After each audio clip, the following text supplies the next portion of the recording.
आप सभी भाई बहनों का आध्यात्मिक ज्ञानात्मक चैनल की ज्ञान कक्षा में एक बार फिर स्वागत है। आज की चर्चा का विषय है संसार में समझदार किसे माना जाता है। ये एक प्रश्न चिन्ह के साथ आज का हमने विषय बनाया। देखिए, कुछ दिन पूर्व किसी भाई बहन का कोई प्रश्न आया था, तो वो प्रश्न कुछ इससे मिलता जुलता ही था, तो मुझे वो प्रश्न कुछ अच्छा लगा, तो मैंने आज की वीडियो का उसको विषय ही बनाकर इस पर थोड़ी चर्चा करने जा रहे हैं। क्योंकि वर्तमान समय देखिए कलयुग चल रहा है। कलयुग में हम आप अपने मन में अगर झांकेंगे तो हम सभी भाई बहनों के जीवन में देखिए कम अधिक विषय भोगों के प्रति रुचि बढ़ती जा रही है, बढ़ती जा रही है। लोगों के भोग बढ़ते जा रहे हैं। और अभी हमने देखिए कुछ दिन पहले एक चर्चा की थी ना, 5 डे वीक। तो लोगों की रुचि किस में रहती है? काम तो नाम मात्र का करना पड़े, उनकी रुचि विषय भोगों में ही बनी रहती है, सैर सपाटों में ही बनी रहती है। यानी कि घूमना फिरना मौज मस्ती, इन बातों से भी आप जोड़ सकते हो। और इन सभी कार्यों के लिए देखिए धन की आवश्यकता होती है। इसलिए आज संसार में देखिए एक धन कमाना ही एक मनुष्य का एक विशेष लक्ष्य कहो, प्रमुख लक्ष्य कहो। यानी कि धन के इर्द गिर्द ही उसकी एक रुचि बनी रहती है। देखिए, अभी कुछ दिन पहले हमने एक चर्चा की थी ना, जन्म के साथ ही आदमी जो भौतिक शिक्षा ग्रहण करता है, किस लिए? धन कमाने के लिए। एक के 10 बनाना चाहता है, 10 के 100, 100 के 1000, तो उसको हमने देखिए धन से जोड़ा था। और साथ ही हमने देखिए उस 1000 से फिर नीचे की गति की हमने स्थूल शरीर से जोड़ा था। देखिए, जन्म के साथ ही ये भले ही आपके हमारे भौतिक शिक्षा के प्रति कहो, धन के प्रति, फिर धीरे धीरे एक लोभ सा जागने लगता है। लेकिन आपका हमारा जो स्थूल शरीर है, उसकी जो भोग्य इंद्रिय है, यानी कि स्थूल शरीर की जो गोलकें हैं, ज्ञानेंद्रिय हैं, कर्मेंद्रिय हैं, वो तो देखिए एक समय सीमा लेकर आई हैं। 60 वर्ष, 80 वर्ष, 100 वर्ष। यानी कि आपके हमारे स्थूल शरीर की क्या स्थिति है? वो तो देखिए 1000 से फिर 100 हो जाता है, 100 से फिर 10 हो जाता है, और 10 से फिर देखिए उसकी शून्य की स्थिति आ जाती है। शून्य की स्थिति को ही मृत्यु की स्थिति से मैंने जोड़कर कुछ एक संदेश दिया था। यानी कि हमें इस बात का एहसास होना चाहिए कि मिला हुआ जीवन देखिए हमें परमात्मा से जुड़ने के लिए मिला है, आध्यात्मिक उन्नति करने के लिए मिला है, आध्यात्मिक कमाई करने के लिए मिला है, जो कि मरने के बाद भी देखिए सुरक्षित मानी जाती है। और ये जो भौतिक उपलब्धियां, ये धन संपदा मनुष्य अपने मिले हुए जीवन में भले ही धर्मानुसार भी देखिए कमाता है, भाग दौड़ करके ही कमाता है, सरकार द्वारा निर्धारित नियम कायदों का पालन भी करता है, शास्त्रों में जो जो लिखा गया है उसी के अनुसार ही वो रजोगुण में रह के कर्म करता है।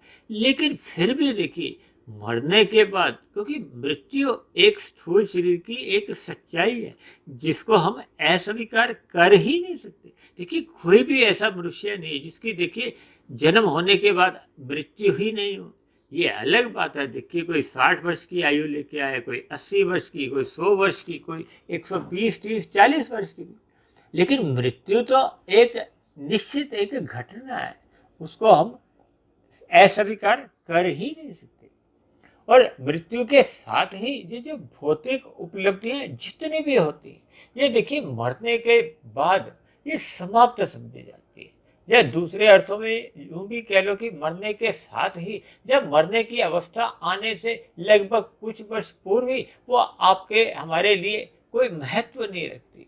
अब देखिए वृद्धावस्था आ गया है, एक सामान्य उसकी जो इंद्रियों की स्थिति है वो इतनी शिथिल हो चुकी है कि उसको मिला हुआ भोजन भी उसको अपने हाथों से तोड़ने में मुश्किल आती है। अब देखिए संसार में ऐसे कितने ही अस्पतालों में कितने ही ऐसे लोग अपने अंतिम दिन काट रहे हैं, जब उनके देखिए मल मूत्र त्यागने के लिए भी नली लगी हुई है, खाने के लिए भी मुंह में एक नली जा रही है। तो ये सभी स्थितियां देखिए जीवित रहने की स्थितियों में ही हम देख पा रहे हैं। यानी कि अगर उसके पास देखिए भौतिक उपलब्धियां को हो, धन संपदा, ऐशो आराम के सुख सुविधा के साधन भी मौजूद है, लेकिन स्थूल शरीर उसका जवाब दे चुका है, वो शिथिल हो चुका है, या किसी रोग के कारण वो उनको भोगने में असमर्थ है, तो फिर ये धन संपदा तो देखिए जीते जी भी काम नहीं आती। तो फिर मरने के बाद तो देखिए वैसे ही आप समझ ही सकते हो कि क्या स्थितियां होती हैं। यानी कि मरने के बाद तो देखिए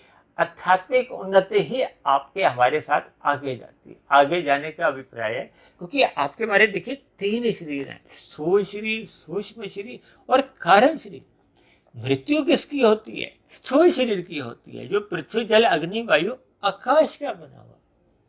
शेष जो आपका हमारा सूक्ष्म शरीर है या कारण शरीर है, ये आत्मा परमात्मा के साथ फिर अपने बने हुए कर्मों की स्थिति के अनुसार, जैसी जैसी आपके हमारे कर्मों की संस्कारों की योग्यता होती है, पात्रता होती है, क्योंकि स्थूल शरीर की मृत्यु के बाद सूक्ष्म शरीर, कारण शरीर और आत्मा और परमात्मा, यानी कि आपके हमारे कारण शरीर में जैसी जैसी योग्यता पात्रता बढ़ चुकी होती है, तो परमात्मा की प्रेरणा से, परमात्मा की कृपा से, आशीर्वाद से फिर बनी हुई पात्रता जमा इच्छा के अनुसार।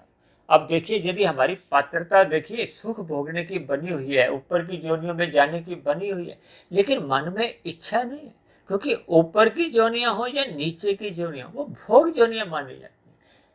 केवल और केवल मनुष्य जोनि को ही कर्म जोनि कहा जाता है, साधना जोनि कहा जाता है। जब मनुष्य देखिए साधना में एक चलना आरंभ करता है, वो तो देखिए अपने मिले हुए जीवन में सकाम भाव से कर्म करना ही बंद कर देता है, जिसको भगवान श्री कृष्ण ने गीता में देखिए कर्म योग का एक नाम दिया। कर्म योग का अभिप्राय क्या होता है कि जब मनुष्य निष्काम भाव से कर्म करता है, अपने कर्तव्य समझ के कर्म करता है, फल पाने की इच्छा नहीं होती, वो केवल अपने कर्तव्य कर्मों को ईमानदारी से निभाता है। जब वो कर्म योग में स्थित हो जाता है, तो फिर आगे उसकी स्थिति क्या बनती है? ज्ञान योग की।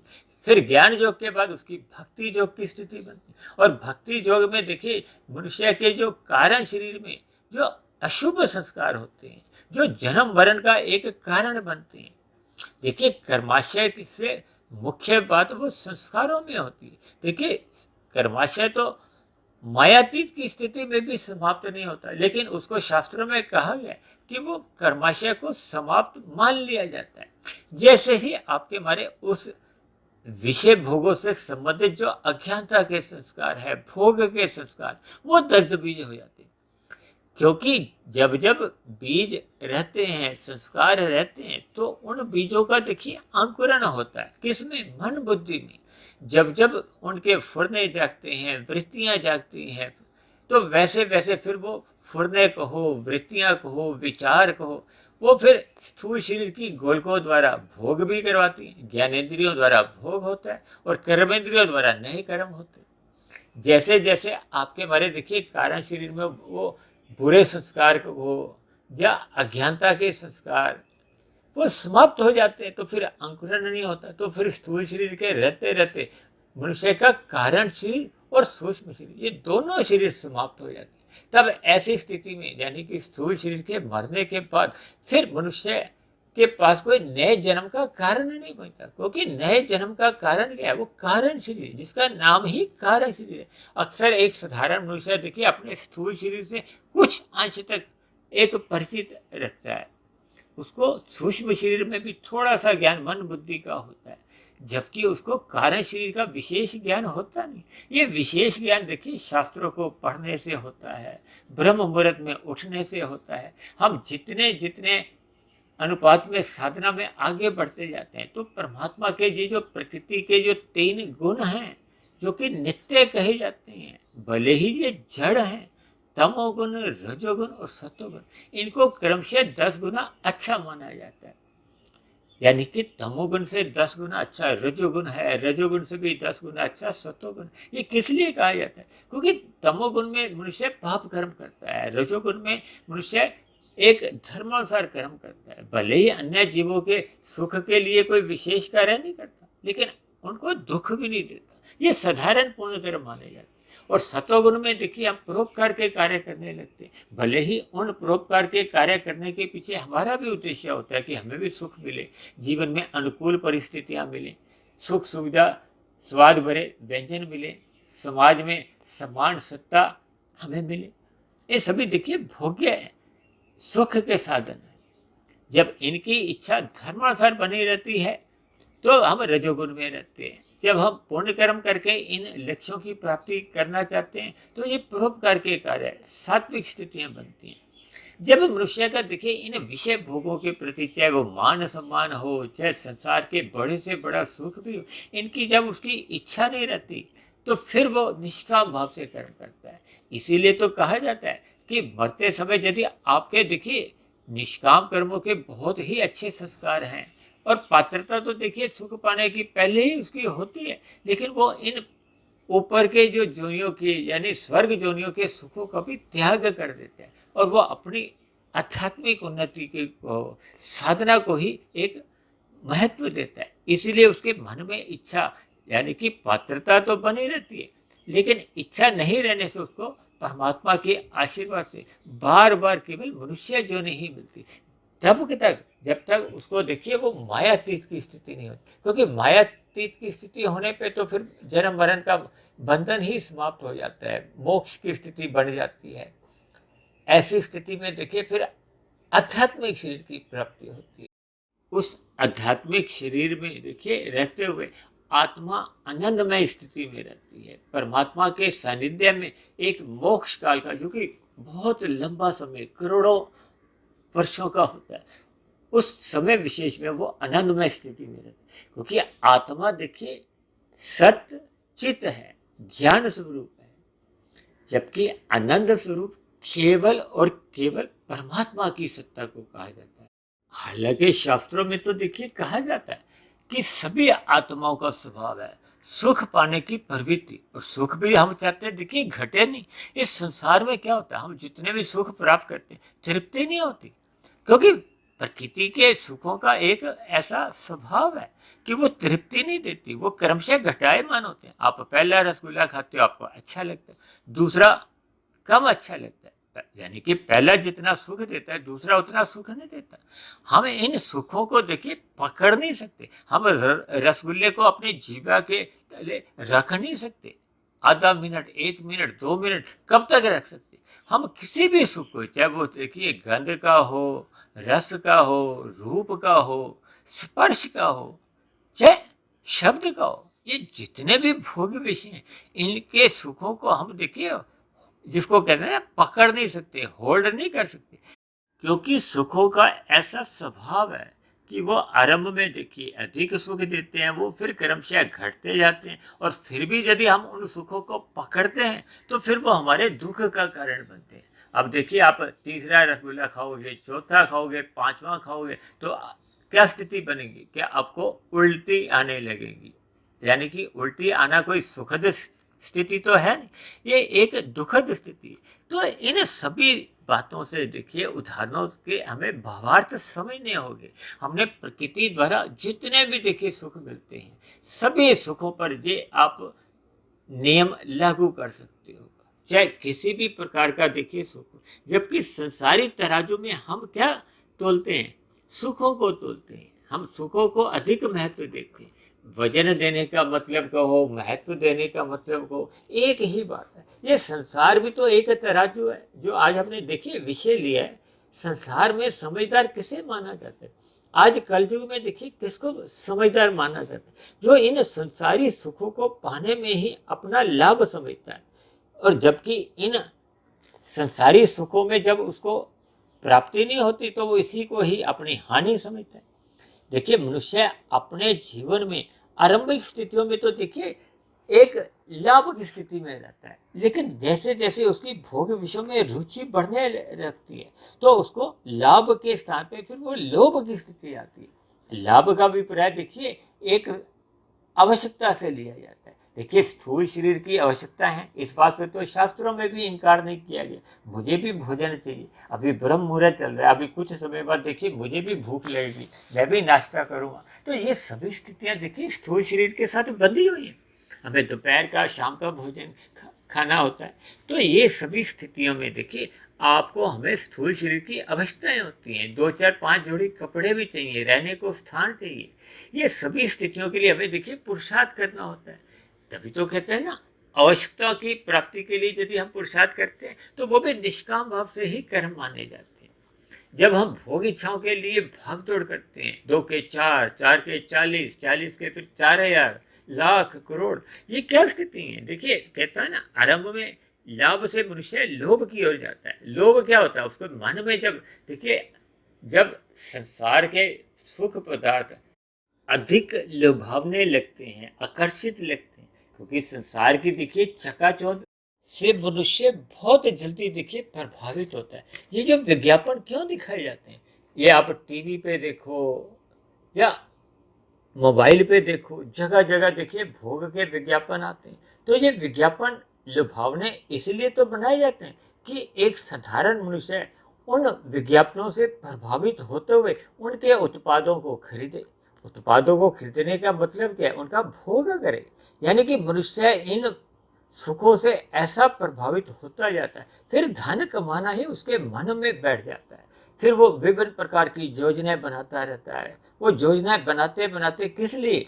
कि वो पदार्थों का अब वो लोभ नहीं। देखिए लाभ और लोभ में क्या अंतर है? केवल एक मात्रा का तो अंतर है, शब्दों के अनुसार भी। अगर देखिए लाभ लाभ अगर लिखोगे और दूसरे लाभ में जब आप ऊपर एक मात्रा डाल देते हो, मात्रा का मतलब ही ये है कि पदार्थों का बढ़ना। देखिए मात्रा को हो, क्वांटिटी को, देखिए कभी कभी हमें शब्दों से भी कुछ संदेश लेना चाहिए।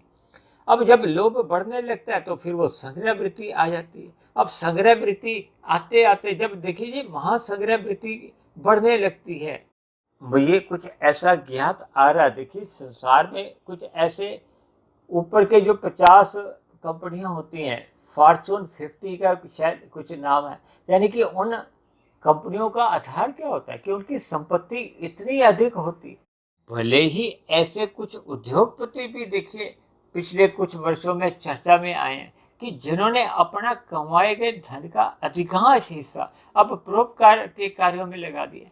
देखिए पहले तो कहते हैं ना, संसार में समझदार किसे माना जाता है? जो अधिक धन कमाता है। यानी कि उसको समझ आ जाती है कि धन अधिक कमाओ, धन अधिक कमाओ। उसी के लिए तो देखिए भौतिक शिक्षा के 18, 20, 25 वर्ष मनुष्य शिक्षा में लगाता है धन कमाने के लिए। और धन कमाते कमाते जब उसको देखिए ज्ञान की प्राप्ति होती है, जब उसका ज्ञान का स्तर लौट आता है, क्योंकि हम सभी आत्मा तो देखिए ज्ञान युक्त है, ज्ञान स्वरूप है। जैसे जैसे आपका हमारा ज्ञान सत्संग करने से, सत्वगुण का संग करने से, ब्रह्म मुहूर्त का निरंतर संग करने से हमें ज्ञान होता जाता है। ज्ञान होने का अभिप्राय है कि अज्ञानता मिटती जाती है।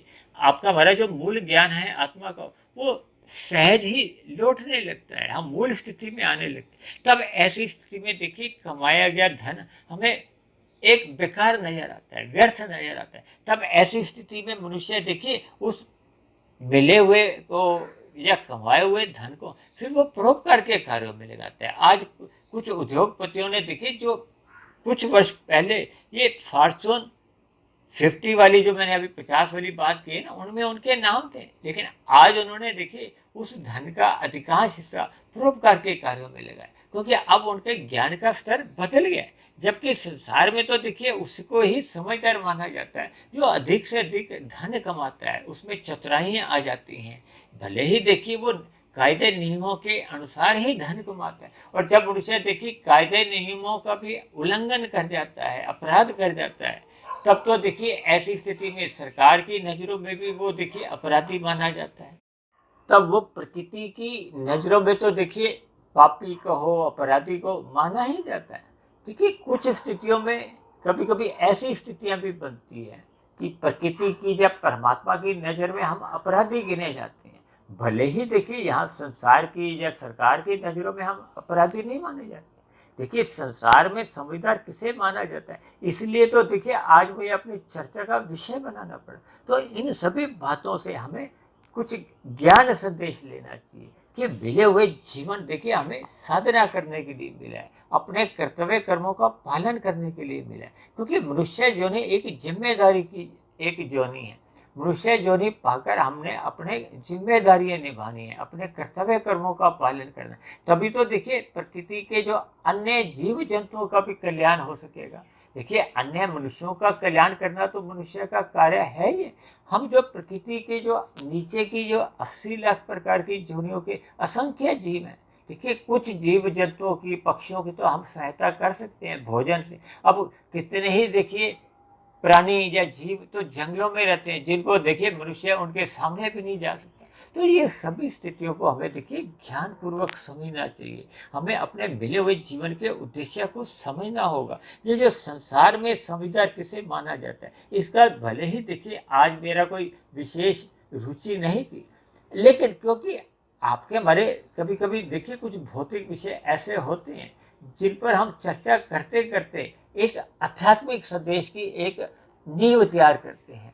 तो ऐसी ही नींव देखिए आज मैंने संसार में समझदार किसे माना जाता है को आधार लेकर मैंने एक परमात्मा की प्रेरणा से इस ब्रह्म मुहूर्त में इस वीडियो को एक दिशा दी है, ताकि हम सभी भाई बहनों का मिला हुआ जीवन देखिए एक सीमित आयु लेकर आया है। इस मिले हुए समय को हम देखिए आध्यात्मिक उन्नति में लगाएं। कम से कम देखिए मनुष्य को पाप कर्मों से तो अवश्य ही बचना चाहिए, ताकि मनुष्य की मरने के बाद ये जो नीचे की जोनियों की जो स्थितियां हैं उन पर जाने से भी मनुष्य बच जाए। क्योंकि जब जब आपके हमारे संचित कर्मों में देखिए पाप और पुण्य कर्मों की एक तुल्यता बिगड़ जाती है। देखिए जब हम मनुष्य जोनी में हैं तो ऐसा तो हमें आपको बोध हो ही गया कि हम सभी भाई बहन देखिए जन्म के साथ ही कम से कम जो पाप और पुण्य कर्मों की एक तुल्यता तो लेकर आए थे, तभी तो हमें मनुष्य जीवन मिला। लेकिन अब हम वर्तमान मिले हुए जीवन, अपने बीते हुए जीवन के ऊपर थोड़ा झांकना चाहिए कि हमने वर्तमान मिले हुए जीवन में देखिए कैसे कैसे कर्म किए। क्योंकि किए गए कर्म तो देखिए आपके हमारे वो बीज हैं। या कभी कभी देखिए मैं इसको धनुष से छोड़े गए तीरों से भी जोड़ देता हूँ। क्योंकि जैसे धनुष से हम तीर छोड़ देते हैं ना, कमान से तीर निकल जाता है, तो फिर तो हम उसको वापस नहीं ले सकते। इसी तरह देखिए ये कर्म भी एक बीज है जो प्रकृति रूपी जो भूमि है उसमें ये बोए जा चुके हैं, डल गए हैं। उनको तो देखिए हम बदल नहीं सकते, लेकिन अपने बचे हुए जीवन में हम जितने जितने देखिए निष्काम भाव से कर्म करते हैं, साधना आरंभ कर देते हैं, तो फिर वो किए गए जो पाप कर्म भी हैं वो क्रमशः फलीभूत नहीं होते, उनका असर समाप्त हो जाता है। तो मिले हुए जीवन का सदुपयोग करते हुए हमें अपने मिले हुए जीवन में देखिए आध्यात्मिक साधना करनी चाहिए, न कि ये संसार में अपने आप को धन कमाने में लगाना चाहिए। भले ही संसार में किसको क्या समझा जाता है, इन शब्दों के में हमें उलझना नहीं है। क्योंकि देखिए संसार की अलग अलग स्थिति है, सबके अलग अलग स्वभाव हैं, सबके ज्ञान के अलग अलग स्तर हैं। इसलिए हमें शास्त्रों की बातों का ही अनुकरण करना चाहिए। हमें शास्त्रों के अनुसार, गुरु के प्रवचनों के अनुसार, परमात्मा की आज्ञा अनुसार देखिए परमात्मा हमें ब्रह्म मुहूर्त में अपने आप ही कुछ ना कुछ एक मन बुद्धि के स्तर पर प्रेरित करते रहते हैं कि ये वाला कर्म करो, ये वाला पाप कर्मों से आप दूर रहो। ये सभी देखिए हमारे अंदर की स्थितियां होती हैं, क्योंकि अंतःकरण में देखिए परमात्मा की शक्ति भी बैठी है। आपकी हमारी आत्मा को वो समय समय पे वो निर्देशित करती रहती है। लेकिन अक्सर मनुष्य विषय भोगों की देखिए नाचने गाने में ही वो इतना अधिक गहरे तल पर उतर जाता है, तो फिर उसको परमात्मा के आदेश को हो या आत्मा की जो अंतरात्मा की आवाज़ को, उनसे वो अनभिज्ञ रहता है। तो मेरी आप सभी भाई बहनों से विनती है, अपने मिले हुए जीवन में देखिए एक समझदारी लाइए, एक जीवन में सात्विकता लाइए, संतुलन बनाए रखें, अपने जीवन को अनुशासित बनाएं, ताकि मिला हुआ जीवन सफल हो सके, सार्थक हो सके। ऐसी सभी शुभ स्थितियां हम सभी भाई बहनों के जीवन में भी बनने लगी। इन्हीं शुभकामनाओं के साथ आज की चर्चा विशेष को अब हम यही विश्राम देते हैं। यदि बनी हुई वीडियो आपको प्रेरणादायक लगती हो, तर्क संगत लगती हो, परमात्मा से जोड़ने में आपको जगाने लगी हो, आपके अंधविश्वास दूर करने लगी हो, तो मेरी आप सभी भाई बहनों से विनती है कि इन बनी हुई वीडियो को आप अधिक से अधिक लोगों में शेयर करें, ताकि अन्य लोगों का भी देखिए सात्विक दिनचर्या बने, अन्य लोगों के जीवन में भी आध्यात्मिक उन्नति हो, समाज में सतोगुणी वातावरण बने। उस सतोगुणी वातावरण में हम सभी भाई बहनों में प्रेम मोहब्बत बनी रहे, भाईचारा बना रहे, ताकि हम सभी भाई बहनों के जीवन में सुख शांति बनी रही, परमात्मा से सदा प्रीति बनी रही। और यदि मेरी कहे गए शब्दों पर या मेरी बनी हुई वीडियो पर आपको किसी प्रकार की कोई शिकायत हो, विशेष रूप से देखिए आज का कुछ विषय भी ऐसा था, देखिए मेरा किसी व्यक्ति विशेष को कोई लक्ष्य बनाकर कोई कहने की बात नहीं है। देखिए ये एक सामान्य स्थिति है, इन सभी स्थितियों के हमें भावार्थ को समझना होगा। देखिए हो सकता है कुछ शब्दों द्वारा एक साधारण मनुष्य को कभी कभी देखिए आरंभिक स्थितियों में कुछ बुरा भी लग जाता है, कुछ चोट भी लगती है, लेकिन उन सभी भाई बहनों से मैं पहले ही क्षमा मांग लेता हूँ। लेकिन इन सभी स्थितियों का आपके हमारे जीवन में देखिए सकारात्मक प्रभाव पड़े, यानी हम सभी भाई बहनों की देखिए सात्विक दिनचर्या बने, जीवन अनुशासित बने। ये तभी संभव हो पाता है जब हमारा संसारी आकर्षणों से, विषय भोगों से ये ज्ञान पूर्वक वैराग्य हो। क्योंकि मात्र भौतिक उपलब्धियां प्राप्त कर लेने में कोई समझदारी नहीं है। देखिए हम आध्यात्मिक उन्नति करने के लिए मनुष्य जीवन में हमें एक अवसर मिला है, तो इसलिए मिले हुए अवसर का हमें लाभ उठाना चाहिए। यही मनुष्य की असली कमाई है। ऐसी कमाई हम सभी भाई बहनों को देखिए करनी ही चाहिए, इसी में ही एक समझदारी है। फिर भी मेरी बनी हुई वीडियो विशेष पर आपको किसी प्रकार की कोई शिकायत हो या वीडियो संबंधित आपके मन में कोई प्रश्न हो या मेरे चैनल के प्रति आपके मन में कोई सुझाव हो, तो आप नीचे दिए गए कमेंट्स बॉक्स पर जाकर अपने प्रश्न, अपने सुझाव या शिकायत भी लिख सकते हो। तो अब चर्चा विशेष को यहीं विश्राम देते हैं। कल फिर मिलते हैं एक नए विषय को लेकर, एक नए संदेश के साथ। तब तक आप सभी भाई बहनों का बहुत बहुत धन्यवाद।